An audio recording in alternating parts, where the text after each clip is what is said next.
Hey guys, this is Tauna. Today we're talking about the Mystery 2024 set. Obviously, we had the release schedule at the very kind of start of I think it was actually the end of last year. We got the release schedule for all of this year, and we've been going along it pretty well, right? Hasn't been any kind of variations or anything like that. This is what the schedule ended up being. So we've got the Ravnica, Murders at Carl of Manor and Fallout in Q1.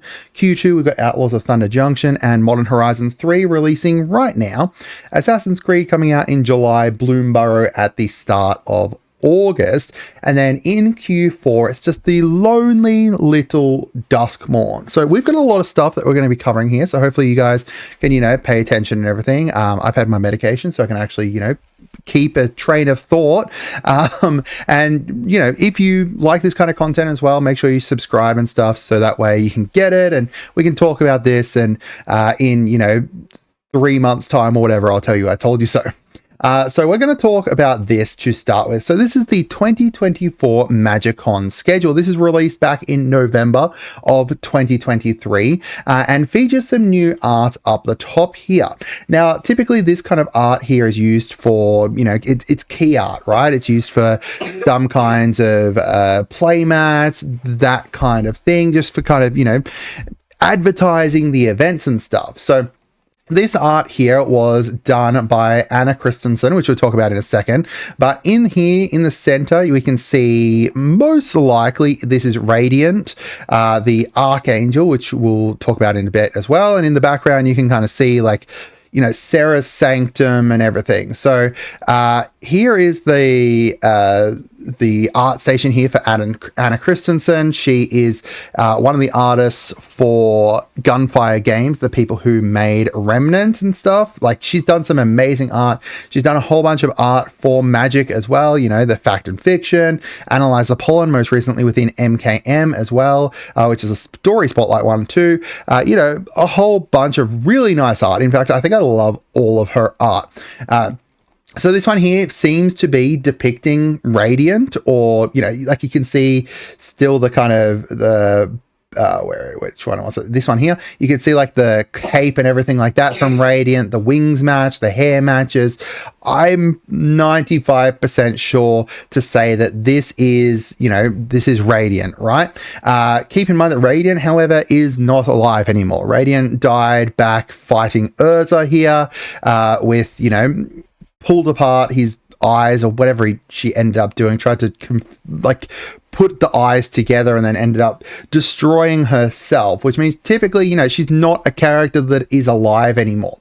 Now, why am I bringing this up now? I'm kind of, I think a few people have kind of noticed this, and personally I have as well. This key art was not used, right? The only thing that was being released in 2024 that could have potentially been using this key art was Modern Horizons 3, right? Modern Horizons 3 is the area that they kind of bring back characters from the past and stuff, and they kind of, it's not lore compliant, it's not continuing on the lore or anything like that. It is purely kind of, an area that they can bring stuff back in and do a little bit of what if stuff and all of that kind of thing, which means that it would have been the perfect time for Radiant to have shown back up, and they could have had Sarah's Sanctum and stuff, not reprinting Sarah's Sanctum because it is not going to get reprinted, but it is, they could have gone there and had a different version of it, or some kind of other version of her or something like that, right? So this key art here has been used before. So this one here was from 2023 last year, MagicCon Philadelphia, with the big, Alish mummy in the back there. And she was used for the playmat there, for the Pro Tour playmat. If you had have gone to there, you would have been able to get this playmat. It was the same with the beginning one here, MagicCon Chicago 2024. You could see the art there, the key art from MKM, and that was used for the playmat for MagicCon Chicago too. So therefore, it would make sense that this is, art that's going to get used. Why would they create key art that's not going to be used? That doesn't make any sense, right? it costs them money to pay artists to create key art. Would they create a key art here? And it's in the same, fashion here as the other key arts that they've had in the past, where it's got, the artist credits down the bottom and stuff. Why would they create a key art that was purely for one blog? And that key art is purely used for that. And they, got a high quality artist to be able to do it and everything. To create key art for one blog would be a huge waste.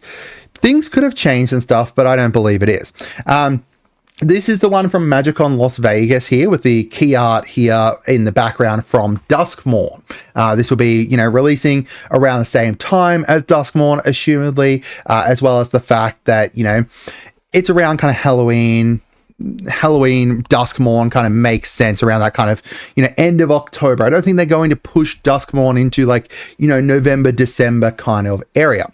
So let's have a look here. So this is just showing off that it was just kind of key art and everything they're created for that MagicCon Philadelphia.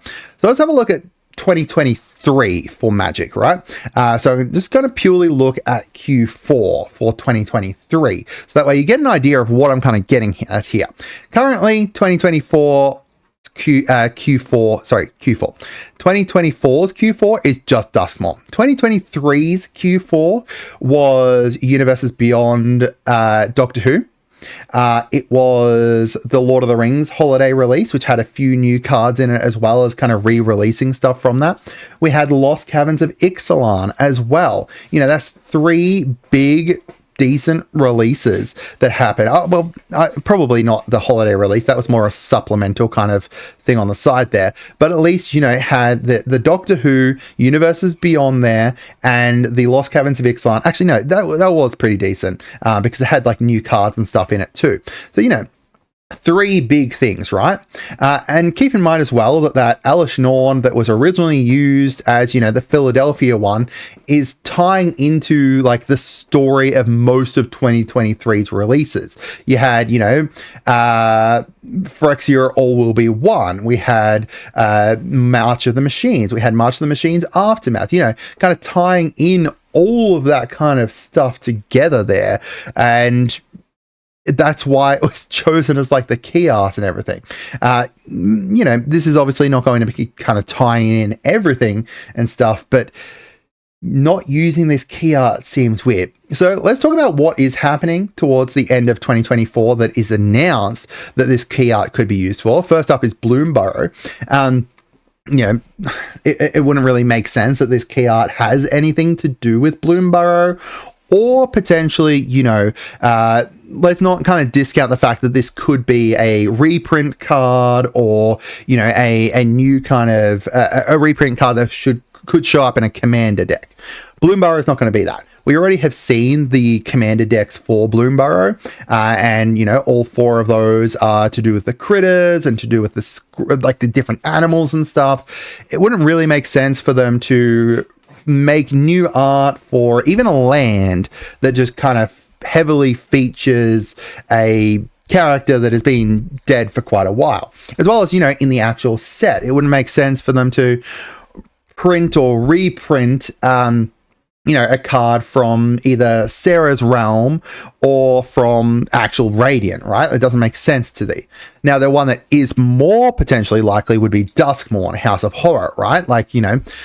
Angels and horror kind of go together, whether it's, the classic kind of biblical angels that kind of, horrific and stuff, or posing as the antithesis to the actual horror. However, that wouldn't make sense either when you think about Duskmourn, because Duskmourn's whole thing is that it is a plane that is purely taking place, and the whole story and everything is based around a haunted house, and that plane is a haunted house. Now, we don't know if outside of that house there is anything or anything like that, but currently all we know is that this set is going to be purely horror based and everything along those lines.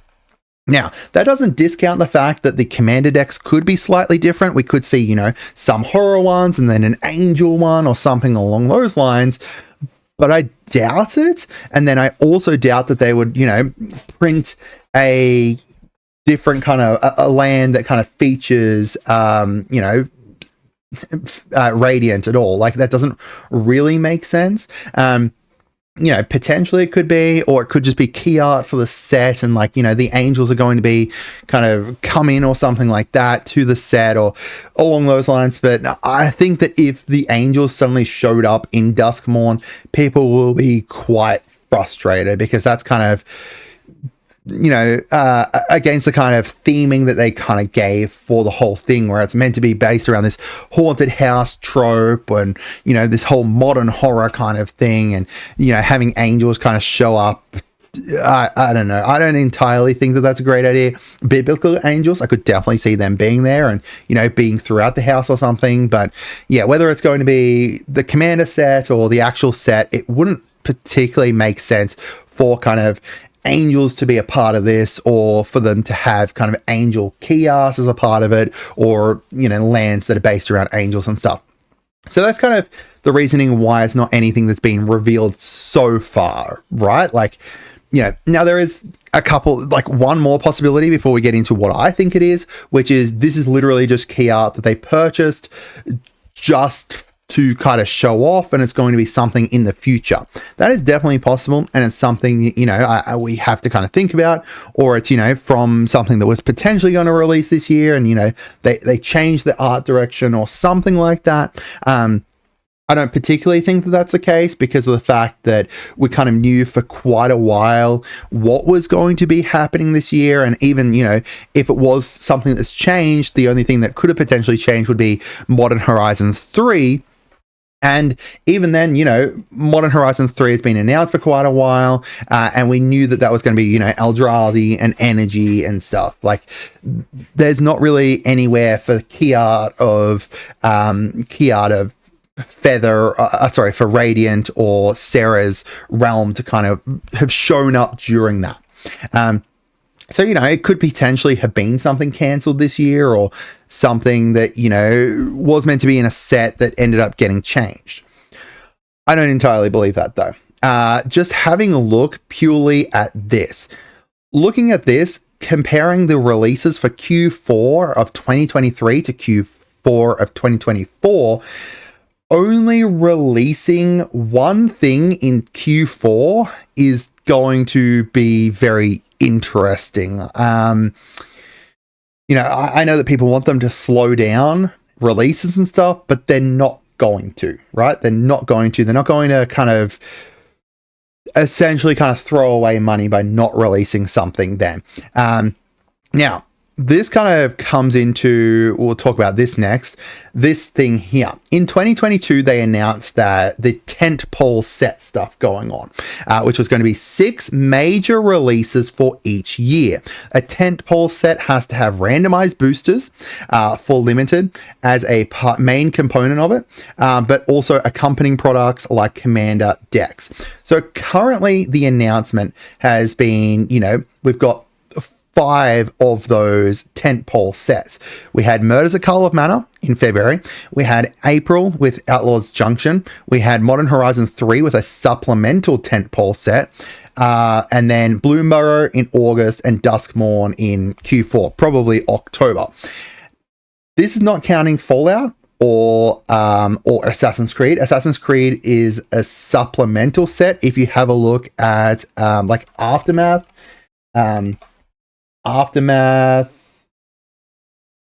bringing it up now. Here, Aftermath was not described as a tentpole set, right? It is just a premier set, not a normal expansion, which is essentially what they are doing with Assassin's Creed. You know, that makes it more of a supplemental set. It's not going to be anything to do with, like, you know, an actual kind of set that you can draft or anything. The boosters for it are not draftable. They're meant to be telling a story and all that kind of stuff. I'm just double checking that it's not draftable.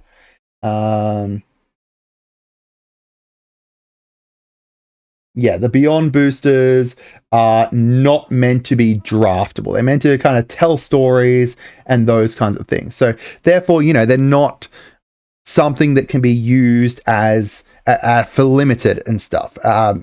It's so that kind of discounts the fact that it would be one, which means that so far this year we've only had 5 of our supplementals. 5 of our tentpole sets. 4 of our premium ones, which is fine. That means they're all ticked off. But then only 1 of the supplemental ones, which is Modern Horizons 3. Are you staying with me? Is this working for you guys? Which means that there is 1 more supplemental tentpole set that has not been announced or anything. Now, we don't know what that is, right? So having a look at supplemental sets. Supplemental sets are stuff like Vanguard, Conspiracy. Conspiracy would be interesting for them to bring back. The Commander sets as well. Jumpstart, the Horizons, the Masters series, that kind of thing. Those are all the kind of supplemental sets. There is the unsets as well, the annex sets, but those aren't, they're not actual sets or anything. They're just supplemental products. So, there are kind of different things that it could potentially be. But having a look at, what we've got and stuff like that, it's not going to be likely another Horizons product to start with. I don't think that they're going to release, 2 Horizons products in a year. However, my current leaning is towards either a Commander Masters. Commander Masters, was a nice set. It was a premiere set. I don't exactly like the price of it. It was quite expensive, but it was a very fun set in my opinion. I have drafted it once and it was very fun to draft. And the precons alongside it weren't great from a kind of value point of view. They were very interesting precons, but not great from a kind of value point of view.